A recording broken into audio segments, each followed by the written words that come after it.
안녕하세요. 상속과 가족법인 전문 국세남 나태현 세무사입니다. 주변에서 부자들은 다 가족법인으로 절세한다더라.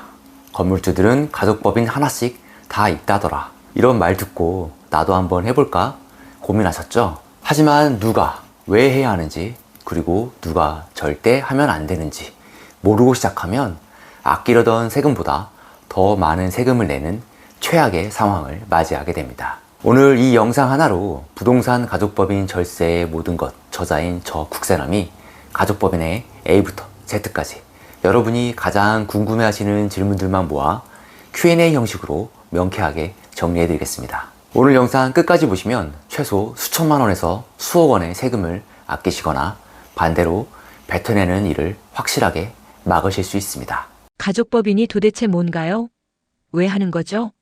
아주 좋은 질문입니다. 결론부터 말씀드리면 가족법인이라는 용어는 세법에 없습니다. 그냥 말 그대로 회사의 주인인 주주 구성이 전부 내 가족끼리 이루어진 법인을 우리가 통상적으로 부르는 말이에요. 그런데 우리 세법은 이런 가족법인들을 아주 예의주시하고 있는데요. 세법에서는 이걸 특정 법인이라고 정의합니다. 단계별로 생각해 보겠습니다.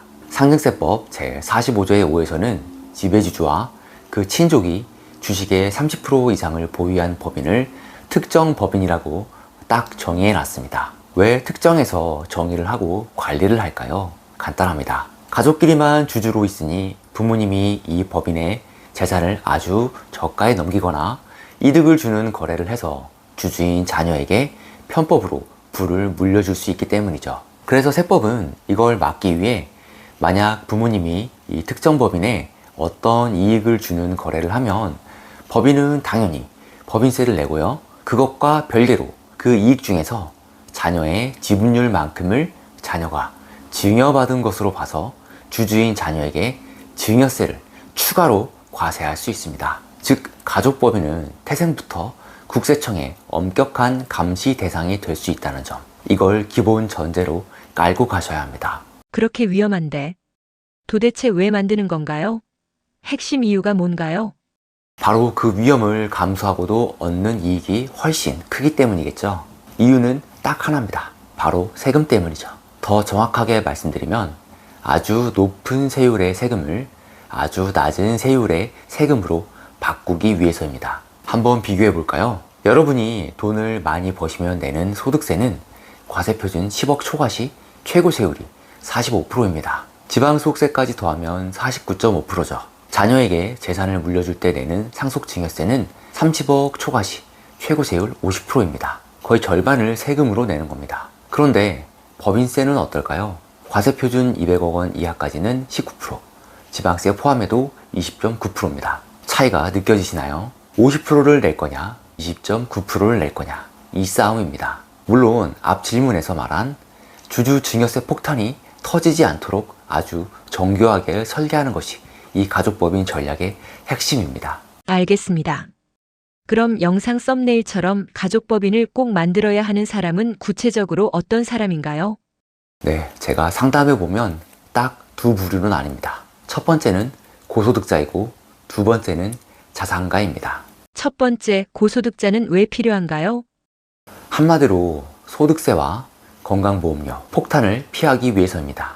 예를 들어 고액 연봉자, 병원장님, 잘 나가는 유튜버나 연예인, 프로 운동선수분들, 이분들은 이미 연봉이나 사업소득만으로도 소득세 최고세율 49.5%를 내고 계신 경우가 많습니다. 그런데 이분들이 세금 내고 열심히 모은 돈으로 금융투자 또는 상가나 꼬마 빌딩을 샀다고 해볼게요. 그럼 거기서 이자, 배당, 임대소득이 추가로 발생하죠. 이 소득들이 기존 소득에 합산되면서 여기에도 49.5% 세금을 냅니다. 게다가 건보료까지 폭등하죠. 남는 게 없는 겁니다. 이때 나 개인이 아니라 가족법인을 세워서 법인 이름으로 금융투자하거나 건물을 사는 겁니다. 그러면 그 이자, 배당, 임대소득은 내 개인 소득이 아니라 법인의 소득이 됩니다. 세금은 소득세율 49.5%가 아니라 법인세율 20.9%만 내는 거죠. 이 돈은 당장 꺼내 쓰지 않고 법인에 저축해 둡니다. 이익잉여금이라고 하죠. 그러다가 내가 은퇴해서 소득이 없는 해에 이 돈을 급여나 배당으로 천천히 나눠받으면 훨씬 낮은 세율로 가져올 수 있습니다. 심지어 자녀를 주주로 넣어두면 이 법인에서 자녀에게 배당을 줌으로써 증여세보다 낮은 소득세율만 분담하면서 자녀의 소득 원천을 만들어줄 수도 있죠. ETF 같은 금융투자를 할 때도 법인으로 하면 배당소득, 소득세 합산을 피할 수도 있습니다. 그럼 두 번째 자산가는 왜 필요한가요? 상속세 때문인가요? 정확합니다. 상속세 및 증여세 절감이 핵심입니다. 자, 50억짜리 건물을 자녀에게 물려주고 싶다고 해볼게요. 만약 직접 증여하면 성년 자녀 공제 5천만 원 빼고 10에서 50% 누진세율로 증여세 폭탄이 나옵니다. 10년 안에 다른 거 준 것까지 다 합쳐서요. 증여세 내려고 건물을 팔아야 할 판이죠. 상속도 마찬가지입니다. 상속세 최고 50% 세율 내면 건물 절반이 그냥 날아갑니다. 이때 가족법인을 활용하는 겁니다. 단계별로 생각해 보겠습니다. 먼저 자녀를 주주로 하는 가족법인을 만듭니다. 내가 자녀에게 건물을 직접 증여하는 게 아니라 법인에게 이 건물을 이전합니다. 그럼 건물을 받는 주체가 법인이 되죠. 법인은 증여세가 아닌 법인세 20.9%를 냅니다. 세율이 50%에서 20.9%로 확 줄었죠. 그런데 이게 법인에 넘긴다고 그냥 절세되는 게 아닙니다. 아까 말했듯 이때 주주인 자녀에게 증여세가 나올 수 있습니다. 하지만 우리 세법에는 주주 1인당 얻는 이익이 1억 원이 넘지 않으면 과세하지 않는 규정이 있습니다. 바로 이 규정을 활용해서 여러 명의 자녀, 손주에게 지분을 나누거나 이전 시점을 조절하는 등 합법적으로 증여세 아닌 법인세만 부담하도록 거래 구조를 설계할 수 있습니다. 이게 바로 전문가의 영역이죠. 특히 건물처럼 자산가액이 큰 경우는 고도의 거래 구조 설계가 들어가야 합니다. 결국 50%낼 세금을 20.9%만 내고 내 자산을 법인으로 안전하게 옮겨서 그 법인의 가치 상승을 자녀가 갖게 하는 고도의 자산 승계 전략입니다. 와, 듣기만 해도 너무 좋은데요. 그럼 반대로 절대 하면 안 되는 사람은 누구인가요? 네, 이게 오늘 제일 중요합니다. 제가 제발 만들지 마세요 하고 말리는 분들입니다. 크게 세 가지 경우를 말씀드릴게요. 첫째, 주택, 특히 아파트 사려는 분입니다. 가끔 가족법인으로 아파트 사면 좋나요? 하고 오시는데 절대 아닙니다. 지금 정부는 법인이 주택을 사서 투기하는 걸 극도로 싫어합니다. 그래서 세금으로 온갖 페널티를 만들어 놨습니다. 법인으로 주택 사면 취득세 중과세 되고요. 종합부동산세는 개인보다 최고 세율로 적용되고 기본 공제도 아예 없습니다. 팔 때도 양도 차익에 대해 법인세 외에 추가로 토지 등 양도소득에 대한 법인세라 해서 이중으로 냅니다. 득보다 실이 훨씬 많습니다. 물론 다가구나 빌라를 신축해서 건설임대 사업자로 정식 등록하는 경우에는 예외적으로 혜택이 있습니다. 하지만 이건 일반적인 아파트 갭 투자와는 전혀 다른 얘기죠.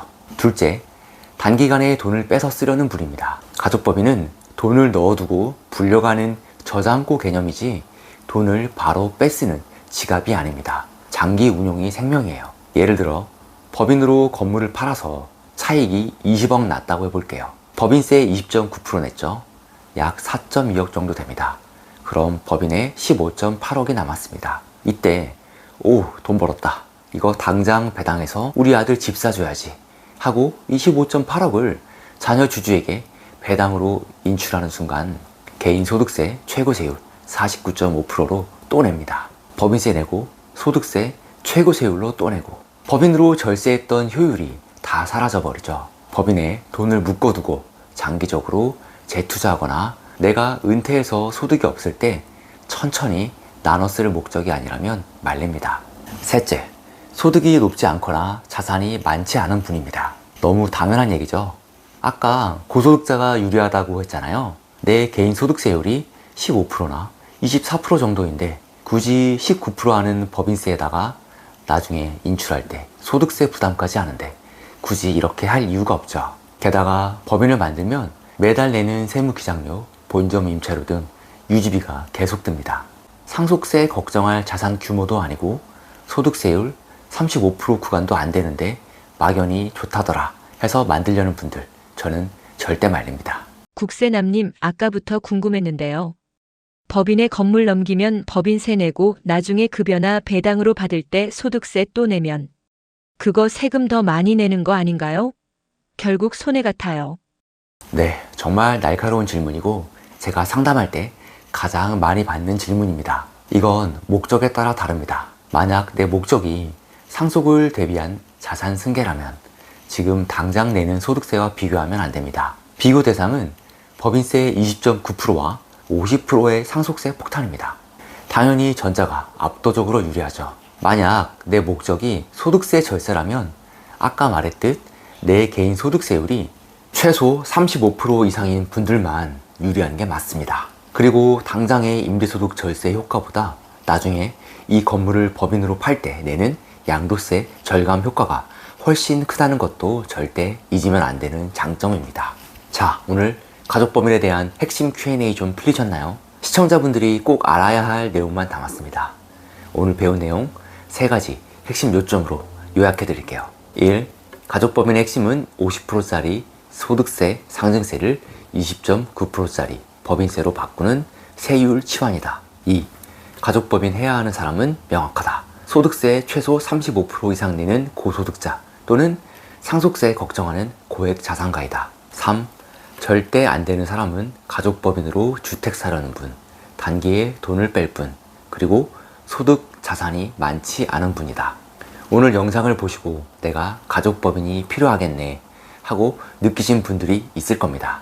가족법인은 10년, 20년을 내다보는 고도의 세무 전략입니다. 옆집이 한다니까, 유튜브에서 좋다니까 라는 말만 듣고 시작하면 안 됩니다. 내가 정말 가족법인이 필요한 사람인지, 필요하다면 어떻게 세법상 리스크를 피하고 혜택을 누릴 수 있게 설계해야 하는지 반드시 저 같은 전문가와 우리 집 상황에 맞는 1:1 진단을 먼저 받아보셔야 합니다. 혼자 고민하지 마시고 아래 고정 댓글의 링크를 통해 저 국세남에게 상담을 신청하세요. 여러분의 소중한 자산을 가장 안전하고 현명하게 지키는 방법을 함께 고민해 드리겠습니다. 국세남 채널을 구독하시면 이런 실제적인 절세 정보를 받아보실 수 있으니 구독과 좋아요를 눌러주세요. 상속과 가족법인 전문 국세남 나태현 세무사였습니다.